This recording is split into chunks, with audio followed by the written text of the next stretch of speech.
Evening, lads. Well, because it's 2 in the morning and sleep is for the week, I recently came into possession of this Squier Strat. Body not included, is actually off camera. And this is one of the old, in fact very old, probably almost 10 years old now, if not more. It did have a serial number sticker. It fell off almost immediately and I lost it. Yeah, it's one of the old starter pack strats, and ones that come with little amps. And I think quite an old one. Maybe this is technically an Affinity. I think usually nowadays the starter packs are the Affinity series. This might have even been before that. I don't really know that much about the history of Squire's starter packs. But yeah, this used to be in possession of a family member who didn't particularly want it. He really badly wanted a drum set, so he asked his parents and they bought him a guitar, go figure. And about 10 years later, he gave it to me to have a bit of a dick around with. Now, I haven't cleaned it or anything, I have literally just disassembled it, all the electronics and everything over on the table to my left. And this is kind of an example of just how interesting the build quality on these old, very cheap budget guitars used to be not that long ago. Because I knew that I wasn't exactly going to be getting a boutique PRS when I took this thing apart, but it's really something quite special. Now, yeah, as you can see, haven't cleaned it yet. You probably can't even see because the camera's massively out of focus, but yeah, I mean, I haven't cleaned it or anything yet. There's plenty of dirt and smudges and grime and secret elixir to eternal life, whatever else it gets onto guitars. Let's go over a few little interesting things about this Strat. So, for a start, probably wasn't like this from the factory, but the nut is chewed to all fuck. Yeah, you can't really see it well on the camera, but it is right fucked, mate. Also pictures of my Lipton iced tea, delicious beverages, not sponsored. Unfortunately not part of the guitar. But moving on from the neck, well, for one thing, I don't think you can really see it on the camera. I can sort of see it in the light. This neck has a little bit of flaming to it, which is a bit silly for a guitar that's so cheap.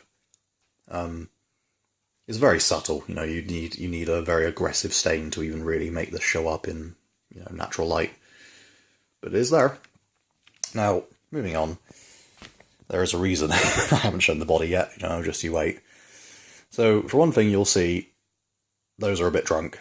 Those holes are very, very skewed, and you can blatantly see when the guitar is put together that the neck plate is all kinds of off.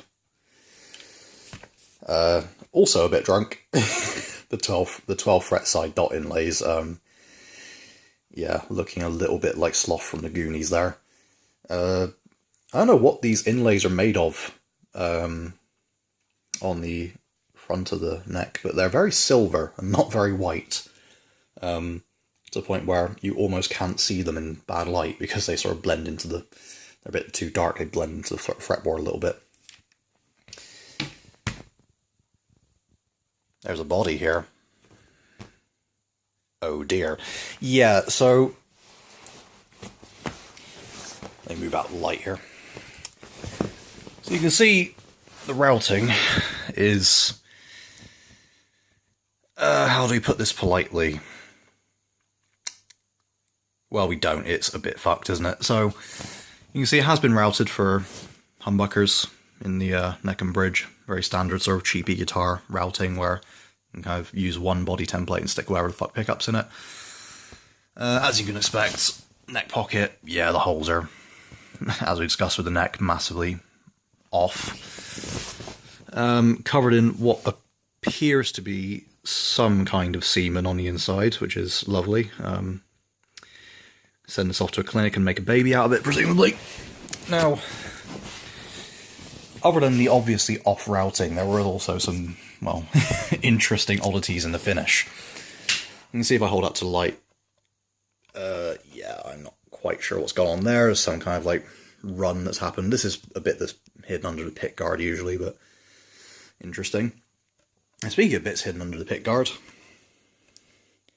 don't know if you can see this on camera very well. Try and get focus. Yeah, that's like a little bit of red something that's been caught under the clear coat in the finishing process. Again, thankfully hidden under the pickguard.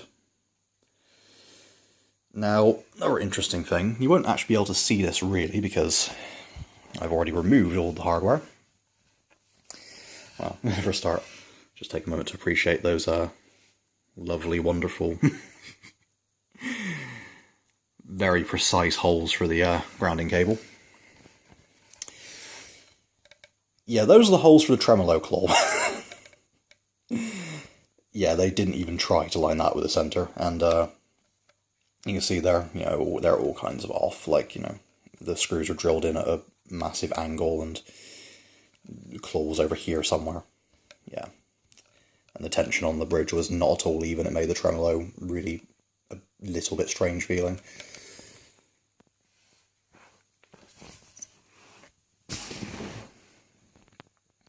So I don't know if,